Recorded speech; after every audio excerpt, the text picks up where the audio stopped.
Welcome back to Real Phonies, where we take a love for movies and television and combine it with very little knowledge about movies and television. I'm your host, Christian. Join me are my co-host, Joseph. Yellow. And Jehu. Go! Back again, not actually together, but to talk about hidden gems of 1999. Big year for movies. The final year of a millennium. Famously, The Matrix and Star Wars The Phantom Menace came out this year. Really kind of overshadowed a lot of things, I'd say. 99 is one of my favorite years for movies, but I think it runs into one of those things like a lot of the 90s does, where the hidden gems are hits and then other things turn out to be hidden. In another year, the Blair Witch Project would probably be a hidden gem, although I hate that fucking movie. But in this year, it's a huge fucking hit. Whereas maybe, I don't know, Baby Geniuses is a hidden gem. That was kind of my... I don't think it is. I think that was kind of my problem in looking into a couple things from this year.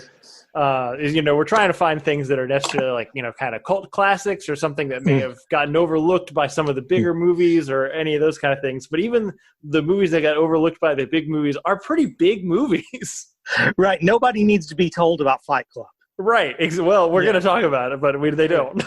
The reason why I suggested this year, and the reason why was, number one, I think it has really big movies in it that can kind of overshadow the other ones, but that this seems like a really good year of a lot of really good movies that I don't know that people are still watching. Maybe I'm just out of tune, but and I'm sure we'll talk about it, but Galaxy Quest came out this year, and I don't know if that still has a following or younger people. Crazy? Isn't that crazy? That was 1990 motherfucking 9.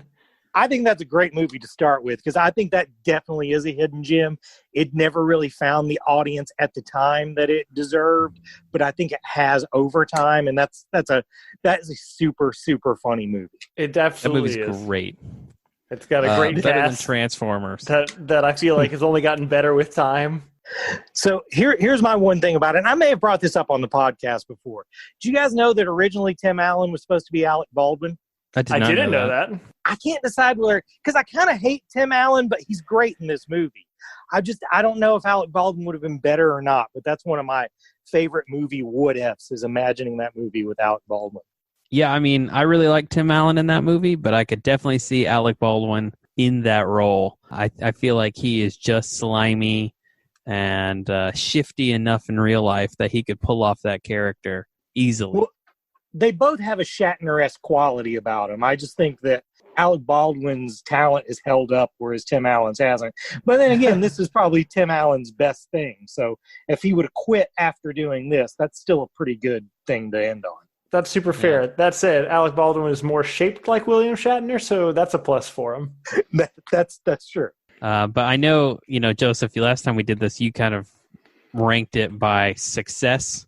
So what were the successful movies of 1999? This is going to be a super problematic system for me if we do this for another 30 years, because I go off box office numbers, and there's not going to be box office numbers for whatever Netflix release came out last week 20 years from now. But I want to give you guys a guess on what you think is in the top 10. Phantom Menace. Okay. Matrix. The Matrix. Yep. The Matrix. Blair Witch Project. Yep. Did Sixth Sense came out this year, right? Yeah. That's definitely in there. Because those movies opened very close to each other. They did. I wanted to see if you guys would get Blair Witch specifically. So 1 through 10, we got Star Wars Episode 1, The Sixth Sense, Austin Powers, The Spy Who Shagged Me. I should have guessed that. Yeah. Toy Story 3, The Matrix, which is impressive at number 5. Toy Story 2. Sorry, that's what I meant. Toy Story 2. Yeah. The Matrix rated R, number 5 movie of the year. Well, yeah. But you got to remember that the rated R rules were less enforced at that point because Columbine hadn't happened. So literally The Matrix made it so it's hard for a movie like The Matrix to achieve. But after that, we got Tarzan, we got Big Daddy, we got The Mummy, Runaway Bride, and then The Blair Witch Project. What a 1999 list. That just absolutely feels like the 90s. Aside from maybe Runaway Bride, who I'm sure there's a loyal following for, and maybe Austin Powers, most of these hold up pretty well. Yeah, I mean, you got Myers and Brendan Fraser in the top 10. Come on now. Super 90s. yeah, none of us are going to love The Runaway Bride, but that shit was huge. I mean, Like, clearly. people loved that shit.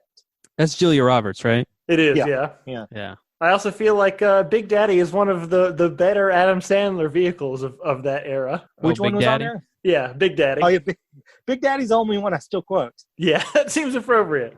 Mm.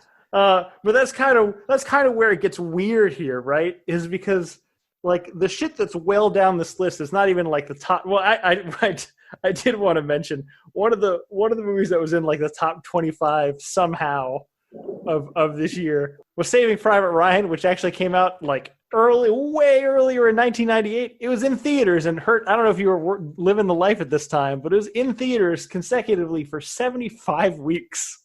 I mean, that's the Holy thing cow. that's the thing that used to happen. Movies could stay in the theaters for a whole year. That was definitely something that that was on the tail end of. But yeah, I can remember that one being in the theaters for a long time. That really blew my mind when I saw that. I mean, it seems like if I had to pick a movie that would do that, Saving Private Ryan would probably be one of those movies. But that's a really long time. Yeah, that and Titanic. Yeah. So, like, this isn't even a hidden gem. I just can't not mention it because it's the most 1999 movie on this list. Number 14 on this list was Wild Wild West with Will Smith and what's his face? Kenneth Branagh. Selma Hayek, I think. Kevin Kline. Kevin Kline, yeah. Kevin Kline, who didn't really do a lot of stuff, so it was kind of great to see him in this. This movie's terrible, but I enjoy it. I'm the same way. I would call this one a hidden gem because it's so poorly thought of, but it's a fun movie to watch. It's a fun movie to watch. It's very easy to get through. Yeah. And Will Smith is very charming, even though there are some super questionable things in 2020 days in this movie, I think. I also wanted to mention really high up on this list, but still not even cracking the top 10, is what I would argue is the better Frank Darabont Stephen King adaptation that gets, I think, overshadowed by The Shawshank Redemption, but I don't think it's superior. The Green Mile. I would agree with that. I like them both a lot, but I think that Green Mile is a less cheap movie. You know what I'm saying? I absolutely do. You know what I'm saying? Like really, Shawshank is really melodramatic in ways that this isn't. Also, great combination of like kind of the Frank Darabont standards and some stars that really made it after this movie, including Michael Clark Duncan and Sam Rockwell. Yeah, I mean this is a great film, and I don't know if it's a hidden gem, but it's definitely underrated. Right. Again, I just feel like if IMDb is to be believed, The Shawshank Redemption is the best movie that's ever been made, and I would argue that ignoring all other movies, just within Frank Darabont Stephen King adaptations, this one's better than that. Right. I have so many extremely annoying people tell me that Shawshank is the best movie of all time, and I just have to think those people only watch TBS. But that brings us to one that we couldn't ignore, though we've already brought up top. Making only $34 million despite its incredible lasting impact, Fight Club. Yeah, Fight Club is definitely one that it was not a hit at the time, but boy, has it found its audience. I would call this this gem was unearthed a long time ago and needs to go back in the ground for a little bit. I mean, I love this movie. No, it's great. It's super. It's overexposed at this point. Definitely, it's overexposed at this point. Totally. I think it really was helped by the fact that, it was right at the dawn of DVD, and that DVD was fucking great. Like had a legitimately fun. Why can't I think of words right now? When people talk over the movie. Commentary, there you go. It had a legitimately great commentary, and I think everybody just bought that DVD, and it's it found its audience at home. Also important of a memorable DVD cover, I feel like. Yeah, no, totally. It stands out. Yeah, even though I have that on Blu-ray now, I still will always keep the original DVD just because it's so handsome. And one of the ones that came in right below it that I think is worth mentioning, just because I feel like it was a precursor to, or maybe not a precursor, but one of the Robin Williams dramatic roles that kind of gets undervalued, I think. Bicentennial Man, where he is a robot that slowly turns into a human over 2 centuries. Yeah, so I not a big fan of this movie, but if I were to, just put directors and genres in a hat, and I pulled out Christopher Columbus in science fiction, the only result is this movie. That's so true. That is also really true.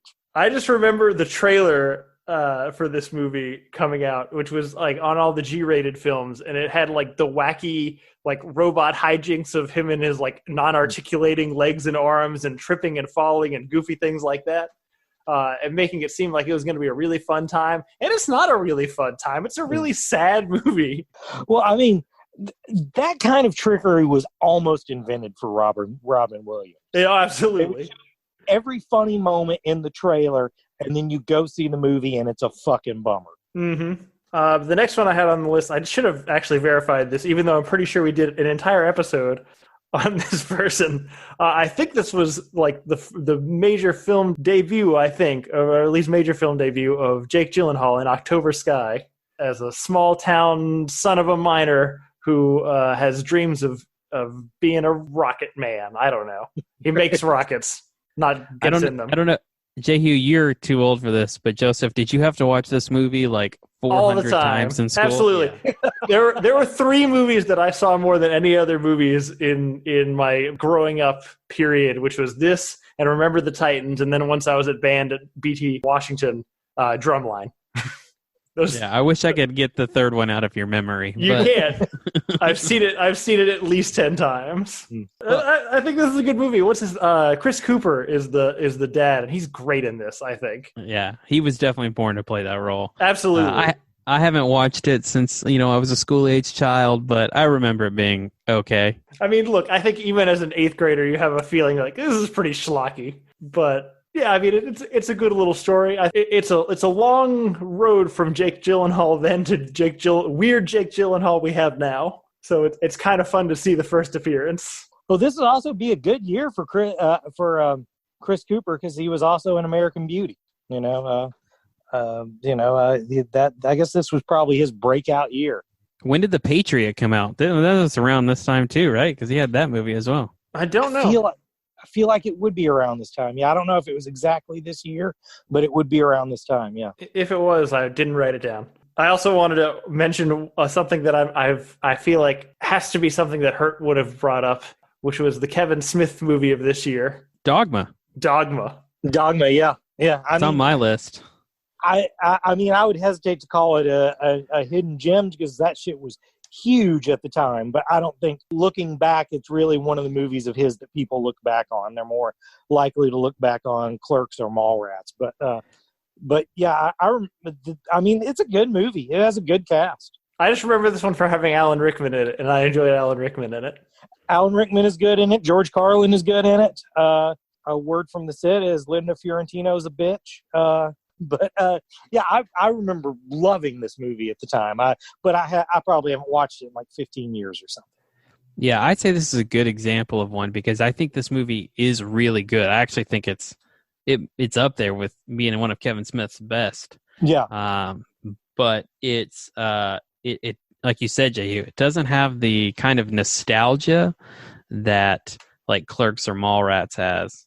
Right. I think almost because it like aspires to be a real movie, like makes it less of like a novelty or something. But speaking of nostalgia, I've got one that speaking of, you said Dogma did great. It only made $30 million. But I mean, on the budget they put into it. I mean, super fair. Yeah. But another one that wasn't necessarily a crazy big hit, but has established a following forever and was played on Cartoon Network for a full day every year for my entire childhood. The Iron Giant. Yeah, the Iron Giant was totally considered a flop at the time, but man, has that one. It's got legs. Yeah. I mean, great movie. Literally got Vin Diesel the role of Groot like 15 years later. Still arguably his best acting role. Absolutely. This is a Brad Bird vehicle who's gone on to do, Mission Impossible movies and The Incredibles and Tomorrowland. Yeah, I mean, the guy basically, after this movie, got the opportunity to be like the head animator at Pixar, or story guy at Pixar, and really kind of led them through their heyday, and deservingly so. This is a great film. I have a strong feeling that if there's anyone in our audience that's listening that wasn't, Christianized age when this was on TV all the time, you may not have seen this movie. If you like animated movies and you haven't seen The Iron Giant, it is an absolute must.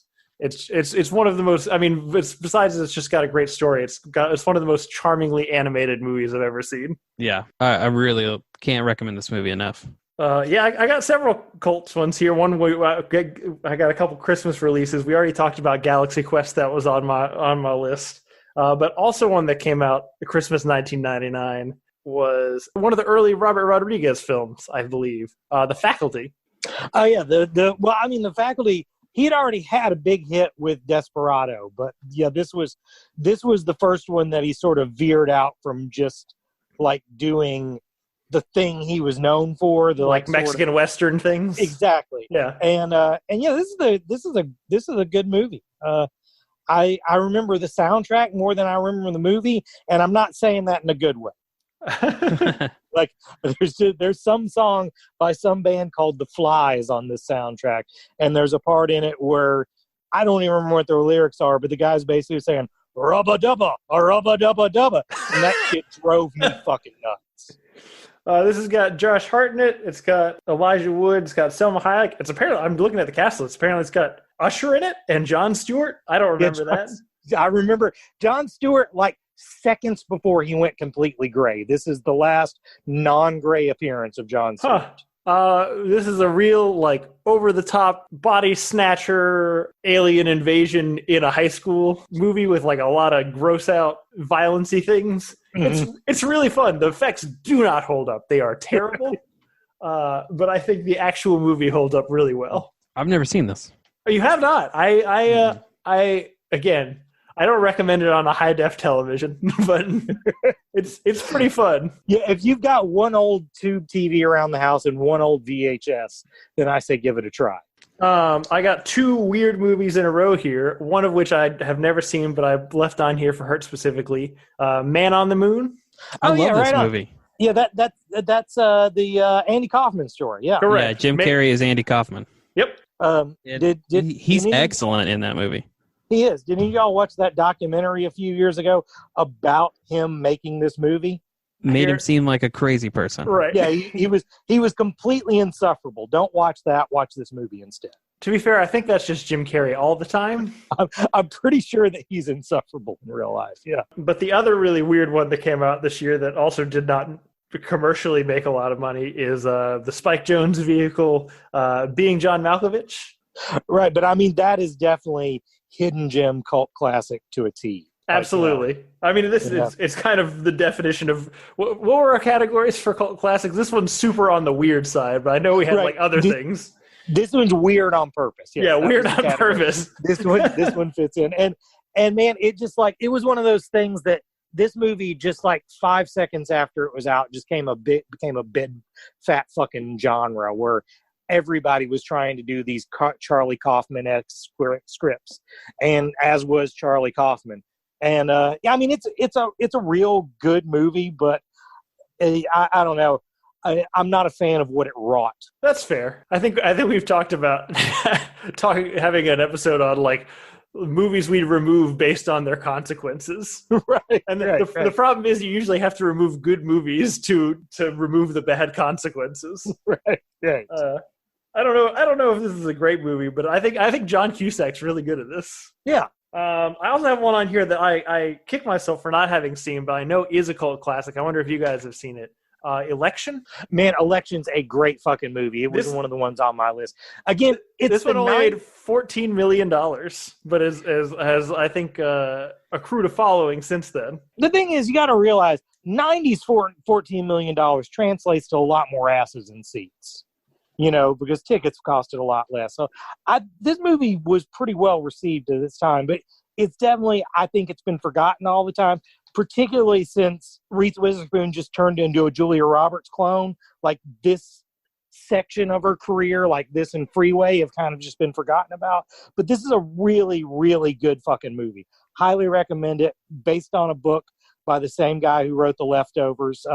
Real good movie.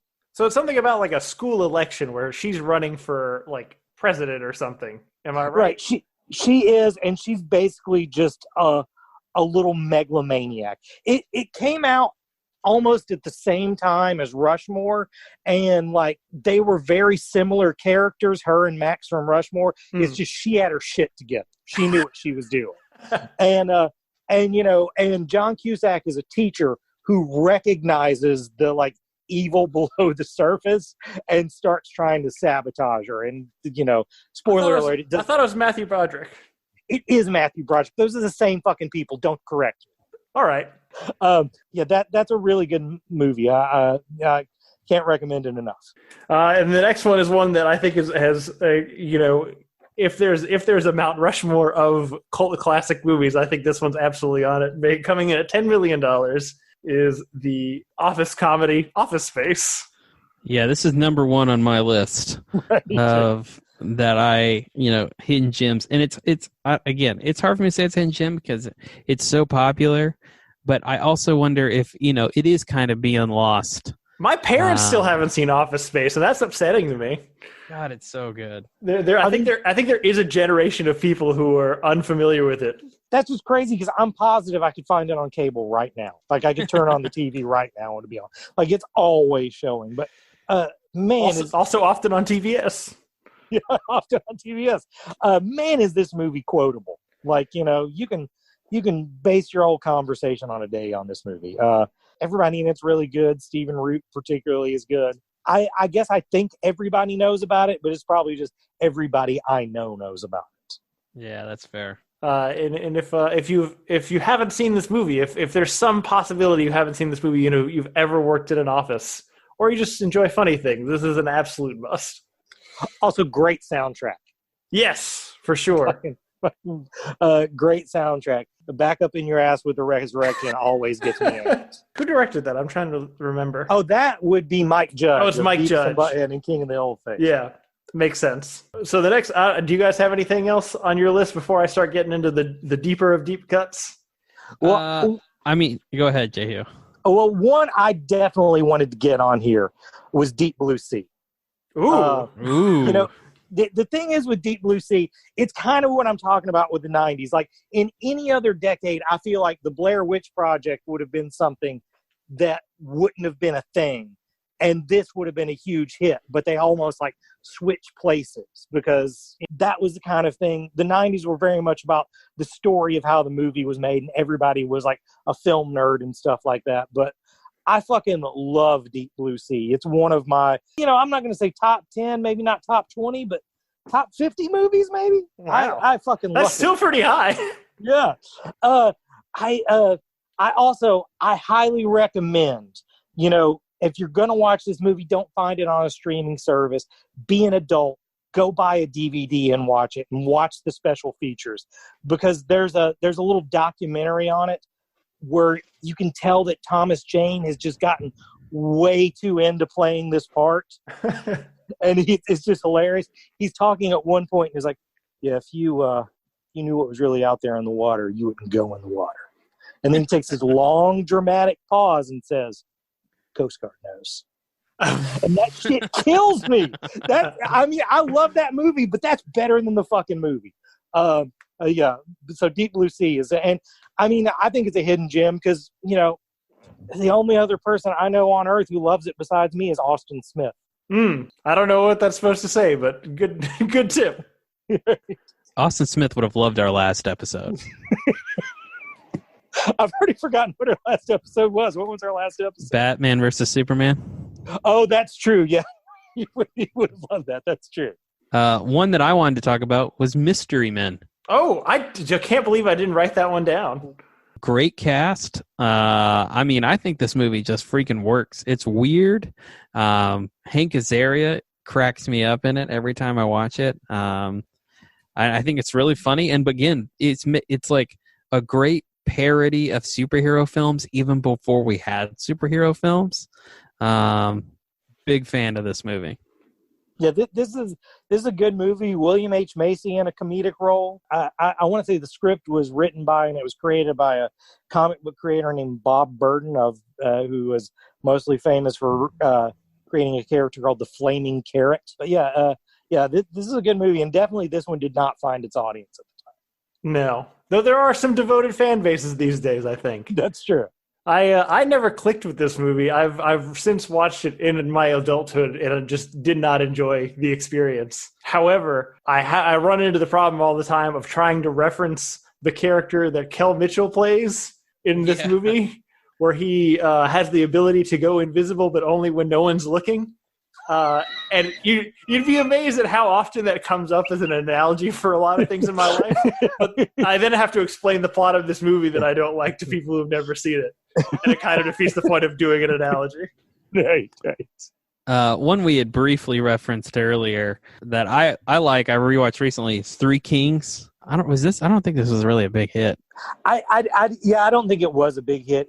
Again, it's one of those things that I think I remember it as being well received because everyone I liked it, but it was I don't think it caught on like they thought it would. But it's a really good movie. It's also been a cable favorite for a decade or two now. One that I would be amiss if we didn't discuss, Pokemon the first movie. Right. This movie's way better than it should be. I guess that's true. I was going to say, is this really a hidden gem? I guess comparatively to what it absolutely could have been, it's better than that. Yeah, man, this movie, and again, how many people are watching it today? I'm assuming more than I'm giving credit to, because crying Pikachu is a meme, and I'm sure people know where it comes from. Also, they just did the remake version of this, but man, being 12 years old, standing in line to go to the theater and get a Pokemon card to watch, Ash and Pikachu on the big screen, that was an experience that I probably will never forget. My parents tell me all the time about trips that we took as a family when I was younger that I have literally no memory of. Not faint memories. I don't remember the specific thing. I don't remember going on entire trips, entire summer vacations to places, but I have a very specific memory of waiting in line at which theater. I remember getting my Pokemon card, and I remember watching this movie. Sticks with you. It really does. And I remember crying when all the Pokemon cried. It's sad. The only other two I have that, I think one is a comedy and one is just strange. Blue Streak and Sleepy Hollow. I like both of these movies, but I would recommend them to people, but I get that they probably don't have large appeal. It's got Dave Chappelle and what's his butt from Bad Boys? I'm looking at it. Martin Lawrence? Martin Lawrence. Oh, yeah, I remember this movie, but I don't remember a thing about it. He's a former convict who left a bag of diamonds in a building, and when he gets out, turns out the police station has moved into that building. So he pretends to be a cop so he can get in and get the diamonds he left. I think they're diamonds. Never mind. I take it back. I totally remember this movie. I think it's Luke Wilson's in it. Again, I'm not saying it's good. I'm saying I enjoyed it, and I've seen it multiple times, and I like it every time. Sleepy Hollow, super weird. It's the birth of the Johnny Depp, that character that he's beginning to play in everything, I think. For sure. But I think it's the best version of that. It's one of the best versions. It's funny to me because this is one of those movies. I don't hate this movie, but I think it's one of those movies that fits into my category of it's better on mute. Because I think it's got a really interesting visual element to it most of the time, so that I think that watching it is more interesting than actually figuring out what's going on.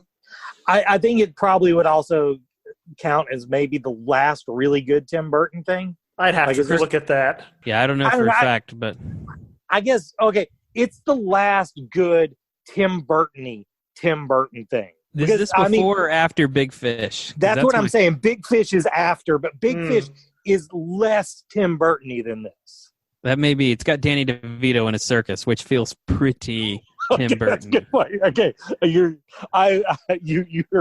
I resent this point. I love it. This movie is weird. I mean, Christopher Walken plays the Headless Horseman, which is awesome. That's That is worth awesome. the price of admission by itself. That's all of mine. Hurt, you got any other ones? Blast from the Past. Oh, yeah. This movie, it's a dumb, stupid comedy about Brendan Fraser being kept in a bunker till he's like 40 or some shit like that, and then coming out into the real world and finding out life's not like Ozzie and Harriet. And that sounds dumb as hell, and it is, but it's a charming movie. It sounds like a super Brendan Fraser-y movie. Yeah. It's got the aforementioned Christopher Walken. It's got what's her name? Clueless chick? Who's Clueless? Alicia Silverstone. Silverstone, yeah. Yes. But yeah, it's a funny, charming movie. I don't know how well it holds up now, but I think if you're looking for something light, it's good. I miss a Brendan Fraser style lead. I think that's something that's died out after the 90s, and I feel like it needs to make a comeback. I mean, we said this was in the top 10 highest grossing, but I love The Mummy. I can still watch it to this day. Oh, for sure. It's super watchable.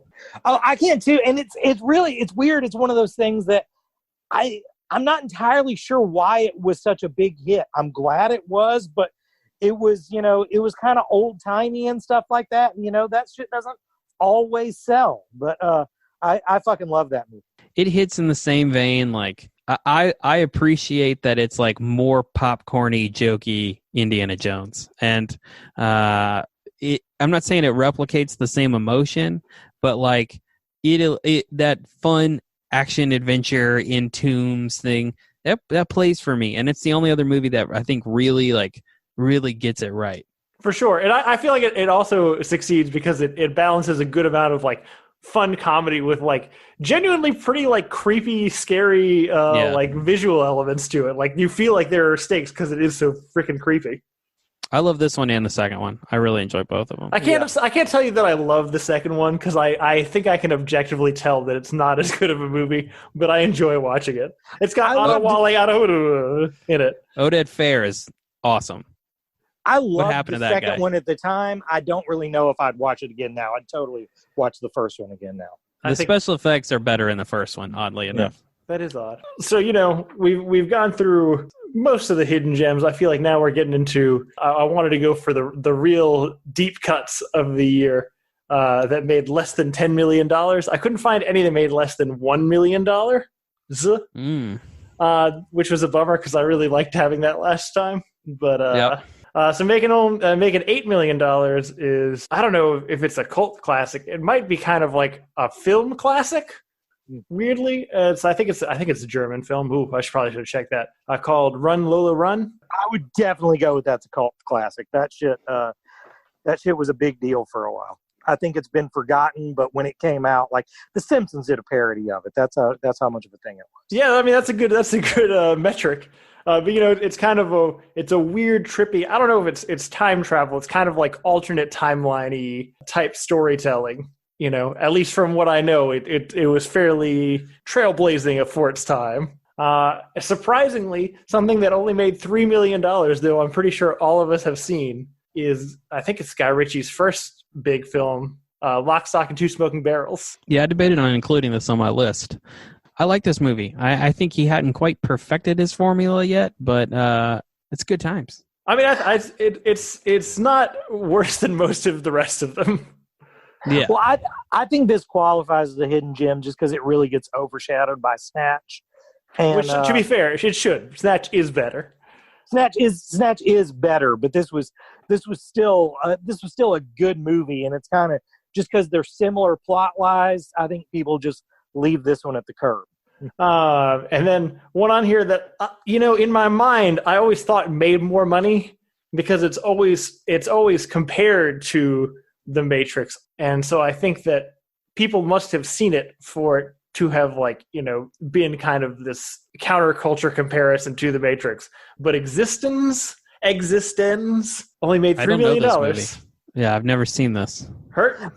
It didn't. No, I never saw it either.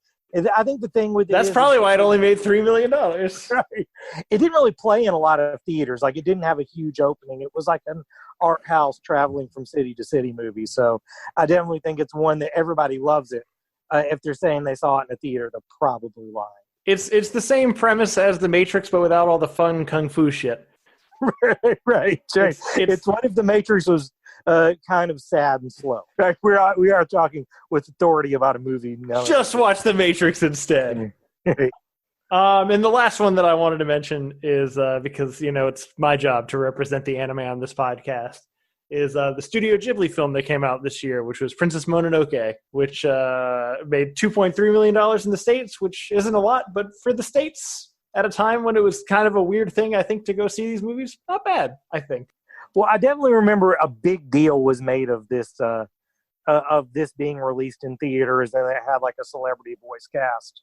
And, I think even though that's not a big number, that's probably a bigger number than anime had done up until this point. For sure. Also, besides the big voice cast, I know that Neil Gaiman worked on the English subtitle adaptation of it. That is correct, yes. Which I thought was pretty cool.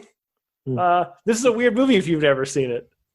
Yeah. Of the Ghibli films, it's one of like the most like strange and violently strange. I like this movie, but it is more out there than some of the other ones, and I don't know if I'd call it a hidden gem, but in a pre-HBO Max world, was very difficult to find anywhere. For sure. But that's it. That's all I got on my list. Hidden Gems 99. Hidden Gems 99. Genuinely, like several great things on this list. If you haven't seen any of them, go watch them. I'm sure they're somewhere. It would make sense that the last year of the 90s would have like the best version of 90s movies, but this definitely does. Like, it does. The Mummy is the best version of a 90s movie. I wonder if that's 1990 make me want to see if we do 2009 and see if does the same thing happens in 2009. Yeah. Well, we can save that for a later day. But yeah, Hidden Gems in 99. What have we been watching, guys? I've been going first a lot lately, so I'll continue. I like this hurt sandwich that we've been making. Right. Yeah. I watched Uncut Gems. After watching it, I kind of get that why it maybe didn't get the awards love that everyone thought it was going to get. I do think Adam Sandler is really good in it. Can you explain to me why you think it didn't get the awards love because I get that it's an uncomfortable movie to watch, but that's like the point. Like that movie made me feel anxiety like almost nothing else has. Yeah, I mean, I get that it certainly accomplishes what it sets out to do, but it doesn't seem like there's much to it. Like its goal is to make you feel uncomfortable, and it does that through situations, dialogue, and certainly soundtrack.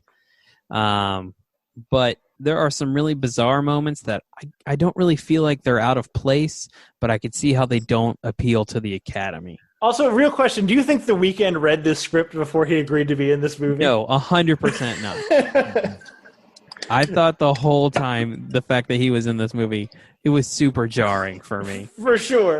I'm going better than Transformers. I really liked the soundtrack. It's super weird and synthy, but I think it played really, really well. Finished season 4 Rick and Morty. If you haven't seen Good Time, it's made by the same people, but I think it's a superior movie. Yeah, the Safdie brothers. Yeah. Season 4 finale of Rick and Morty. I thought it was pretty strong. It was pretty strong. I did too, totally. I thought the back half of season 4 was better than the first half of season 4. I would also agree with that. I thought consistently those, 4 or 5 episodes, I thought they were all good. No complaints. And I think they ended on an interesting note. And I'm excited to see where they take that show going forward. It definitely, this season hadn't been very continuity heavy. And then that last episode was like all continuity. Right. Like it was all the dangling plot lines that have been hanging out for the last 2 seasons, except for Evil Morty. I think that's kind of the intention, I think, is to kind of avoid the continuity stuff because that just bogs down the writing process. You just have to weave in so many other things. So I think that might be how they continue to do it from now on, is maybe like opening, maybe a middle, maybe a closing episode, and then just adventures in the middle, which is great. I'm great with that structure. I did watch the Community reunion a couple weeks ago, and Dan Harmon talked on there they were discussing one of the writers they had brought in for season 5 or 6 or something of Community, and he said he just hired him for season 6 of Rick and Morty. So it sounds to me like season 5 is already written. So maybe it won't be such a big gap, but I won't get my hopes up. Yeah, don't get your hopes up.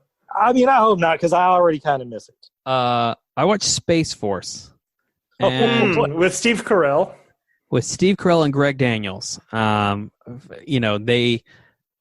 Greg Daniels created The Office, Steve Carell, Michael Scott. I mean, it was something that a lot of people were very excited for, with these two guys doing something together again.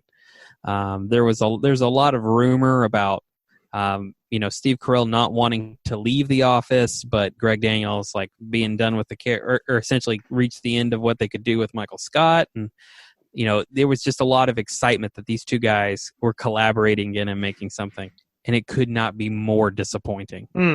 That show is terrible. Can I just ask you for a second? Is that a real thing that Michael Scott was like forced out? Yeah. So Steve Carell didn't want to leave. That's like most people assume he was ready to go like 2 seasons earlier, but he actually wanted to stay. Dude, I literally do not support his shit because of that, so I owe him an apology. Yeah. There was a book that came out like 6 months ago that like it was like a journalist behind the scenes look at The Office, and that was one of the things that came out, was that the perception was that Steve Carell was ready to go, but it was actually the writers kind of forced him out. I mean, that's really stupid, because all they did was just turn Andy into Michael Scott. Yeah, they did, and they did a terrible job. And they did a terrible job of it. Go ahead with your thing about Space Force. I'm sorry. No, that's fine. I could talk about The Office all day. The biggest thing is, Joseph, I would recommend you watch it, at least parts of it, because there is jokes that hit so hard for like government classified work. Sure. Like they make a line, and I would laugh, and Kate's like, I don't get why that's funny, and I'm like, well, you've never worked in a vault before, but that is dead on. And then there are some things that make absolutely no sense whatsoever, and it just doesn't work. And Steve Carell tries so hard to not be Michael Scott. And honestly, it would be better if he was just playing Michael in a different capacity. Right. It's really sad how disappointing it is. I finished Avatar. Great show. Can't say enough good things about it.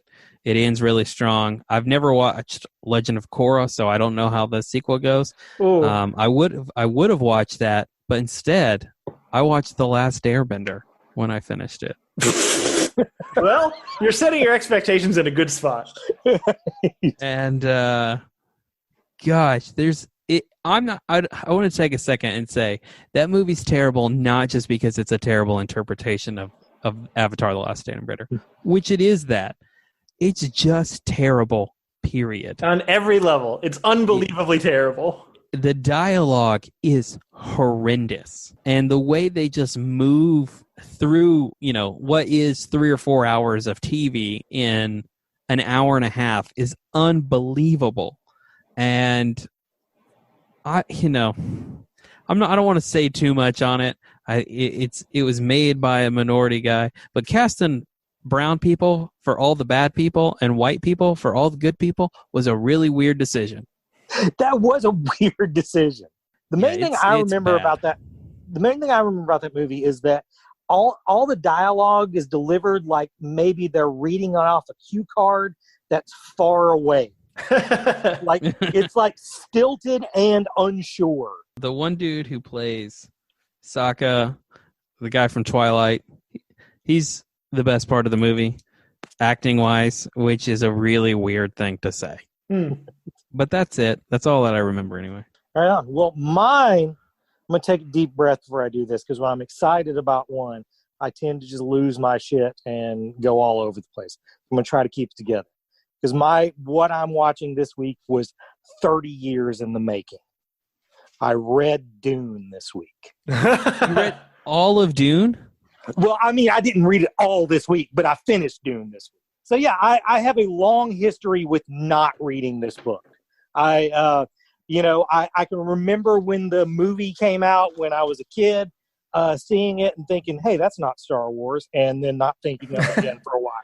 In the 90s, when I was got really into movies and started thinking myself as like a movie nut and stuff like that, I got like most people, I got really into David Lynch, and I was pretty. Pause what I'm saying right now. We did not mention the Straight Story in 1999. Straight Story, the most un-David Lynch movie. Everybody should watch that. Going back. But this was one of the things that David Lynch did that's not really David Lynch. So I was sort of fascinated with it, but I'd also heard there's no way to make any sense of that movie if you don't already know the book. So I was like, well, I've got to read this book before I watch this movie that I want to watch, even though I know it's probably not very good because no one likes it, included David Lynch. David Lynch, who, by the way, passed on directing Return of the Jedi to do this. Could you imagine David Lynch's Return of the Jedi? I genuinely can't. Awesome. So awesome. I imagine it would be a lot like the Return of the Jedi we got, in that the director would have got fired halfway through and Lucas would have just but so anyways, I don't know why I didn't read Dune at the time, because it was at the time where I read all the time, but for some reason I just kept putting it off. And I remember also during this era going into Toys R Us and finding a Dune coloring book that was over like a decade old, but for some reason still on the coloring book stand. And I bought it because I was like, this means I have some special connection to this property. And yet I still didn't fucking read it. So then I got past the point where I no longer read. So then I was definitely never going to read it. So anyways, now they've announced the new movies coming out. And I was like, well, I got to watch the Lynch one before I watch this one. So that means I got to read the book before I can do all of it. So that's what I've done with my quarantine, and I read Dune. And, I don't think anyone will be surprised by this, but it's better than Transformers. It's a science fiction classic for a reason. Everything everybody tells you about it is correct. It's pretty impenetrable. I read the first 100 pages about 3 times before I really caught the groove on it. But after I did, I fucking loved it. And it's hard to understand. Frank Herbert does you no favors in the beginning of that book. He really doesn't. He names everybody with H names, and then just, and he starts the book by explaining everything that's going to happen, but not doing a good job of explaining what's happening right there. But I'm not saying he did a bad job. I think that was on purpose. And when it finally clicks, I think it's better for that. I think I would describe Dune a lot by like learning a new language by just submersing yourself in that language. Right. And, man, everybody who says this is that Star Wars rips off a lot of shit from this, I don't really see it. Everybody who says that Game of Thrones rips off a lot of shit about that, they are 100% correct. Like, the whole Game of Thrones playbook is from this. But I tell you, also, after reading it, even though I know it's not beloved, I'm sort of pretty psyched about watching the Lynch version. That cast seems really good for these characters. It's got like a mix of, Lynch regulars and just like guys you'd like to see in a movie like this, and like people who were just hot at that time, and like, I don't know, like there's a specific scene with the character that Dean Stockwell plays that when I got to it, I was like, man, I can't wait to see Dean Stockwell play this fucking scene. So I don't get to watch it for a few more weeks because Sarah's also reading the book, and she's waiting. She's got a plane trip at the end of the month, and she's waiting to finish it on the plane trip. But you'll hear more from me about Dune then. I like it. I like the full Dune track we're going on here. Right. It's funny, Jay, you talk about seeing characters. Like I read it not too long ago as well, and Paul, I can view as, and this is to the new one, the Villeneuve version. I can see Timothée Chalamet killing that part. Totally. Like I visualized him as Paul the whole time I read it. I did like a thing where I kind of mixed and matched. Like, I visualized some guys from, like, I did Everett McGill from the Lynch version, but I definitely did. I mean, Timothée Chalamet is just more like what the description of Paul is. Yeah. For Gurney Halleck, I switched back and forth. I couldn't decide whether Patrick Stewart or Josh Brolin would be better because I love both those guys. Well, I'm excited to hear your. I've never watched the old movie myself, but I I want to. This sounds like a full podcast thing. I think we should all do it. One thing, I watched the trailer for it right after I got done reading it, and they definitely take some liberties. It looks like Baron Harkonnen can fly. But that's all I got. Anything else? All right. I watched a lot of stuff because I'm not a smart person who reads. I also finished the fourth season of Rick and Morty. I also finished the Hulu show The Great, which was good. And I don't know if it's going to have another season, but I really hope it does because I really enjoyed it. It's labeled on Wikipedia as a mini-series, and there's no announcement of a season 2 yet, but I'm hoping. I watched a new anime that I am kind of ashamed of because I think it's kind of trash anime, but I can't stop watching it, called I'm going to fuck this up. Akame ga Kill. I don't know. I've never had to say it out loud. There's nothing worse than the fear of committing to saying something that halfway through you realize, I don't know how to say this. Correct. Absolutely. It's dumb in a lot of the standard anime ways. It's, like young boy with a fresh heart and not a lot of other skills gets welcomed into, this harem of big-breasted women who are all assassins, and they fight another harem of big-breasted women who are also assassins. It's fine. It's not great.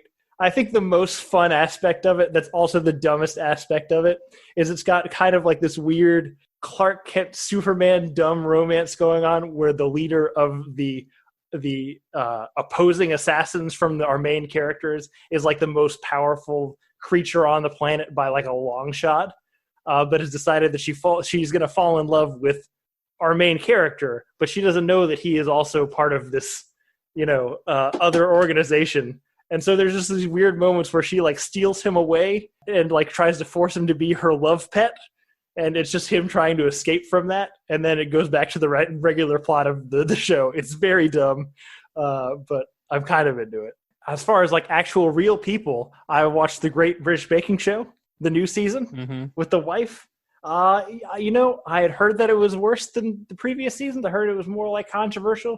They added an additional dumb reality show thing of like they do like they're gonna pick off 2 people in 1 week. But otherwise, I thought it was a pretty standard season. I quite enjoyed it. It's a very charming, heartwarming show, as much as can be said for a reality show. I recommend it if you want like a hot mug of coffee or hot cocoa in the form of a TV show. It's the only reality show I can tolerate. I like this show. It's the best.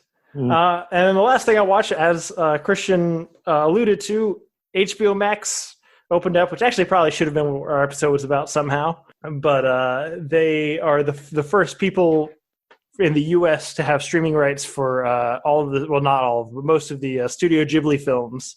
And so the wife and I watched Castle in the Sky, which was, I think, their first official title from the early 80s. And it's pretty delightful. It's actually one of the most straightforward stories of all of their movies, which I was not really expecting, despite having kind of like, this whimsical flying motif of like, flying cities and these fantastical flying warships and stuff. The plot's pretty clear. Point A to point B is pretty clear. And, the anti-industrialism, pro-environmentalism is super there. So it's a standard Ghibli film. It's a good time, though. But that's it. Yeah, I'm hoping. I've debated on getting HBO Max, and this is a long trail of thought, but that I would get HBO Max, and then I would make Kate watch Howl's Moving Castle because Christian Bale is in it, and that will be her introduction into anime, and then her and I can watch all the anime together. I'm not sure it'll work, but I'm going to go for it. I see that was going to be my plan. Because I'm going to quote, I don't know if my buddy Luke, who does the Broke Box Office podcast, listens to this podcast, but Luke was talking about doing the same thing about introducing, I think, a girlfriend to anime, and he's like, I'm going to show her Howl's Moving Castle because chicks dig Howl's Moving Castle. And that's so fucking true. But Val already knew that one of my exes super loved Howl's Moving Castle, and she's like, I feel like I'm going to be thinking about that the whole time. And I'm like, okay, we'll watch something else. That's information. That's your own fault. You never should have volunteered that information. Yeah, for sure. All your exes never liked anything. Super fair. But I think that's it for this week, yeah? Yep. Yes, sir. As usual, we have no idea what we're going to do next week. But, surprise is the spice of life. That's what they say, right? That's what the word is. I don't know. But, yeah, we'll be back next week to bullshit about some other movie thing. Probably not Dune yet, because now you kind of make me want to read it.